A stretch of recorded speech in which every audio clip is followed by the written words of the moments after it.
మా పెరట్లో పూసిన పట్నం బంతి పూలండి. ఇంకా చూడండి, ఇంకా పట్నం బంతుల గురించి మీకు ఎవరికైనా తెలుసా అండి?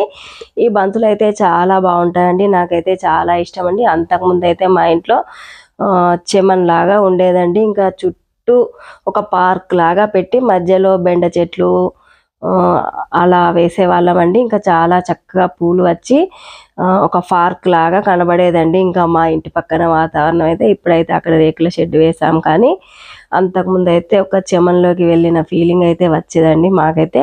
ఇంకా చామంతి పూలు కూడా చక్కగా విరబూసాయండి, వైట్ చామంతులు. ఇంకా వైట్ చామంతుల్లో ఈ పూలను కలిపి అల్లుకోవచ్చు. మొన్న మా ఆడపడిచి వాళ్ళ ఇంట్లో కాశ్మీర్ మల్లె అని చూపించాను కదండి, ఇంకా ఆ పూలల్లో అల్లుకోవచ్చు. మామూలు పసుపు రంగు బంతి పూలల్లో కూడా అల్లుకున్న చాలా బాగుంటాయండి. ఇంకా మల్లెల్లో కలిపి అల్లచ్చు, బంతుల్లో కూడా కలిపి అల్లచ్చు, చామంతుల్లో కూడా కలిపి దండలు అల్లుకొని పెట్టుకుంటే అయితే చాలా లుక్ వస్తాయండి. ఇంకా ఈ పట్నం బంతి పూలు మీ ఇళ్ళల్లో ఎవరి ఇళ్ళలోనే ఉంటే కామెంట్ బాక్స్లో కామెంట్ చేయండి.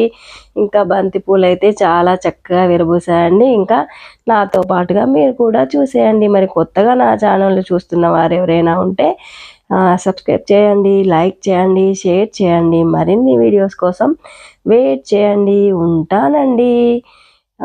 Thank you friends.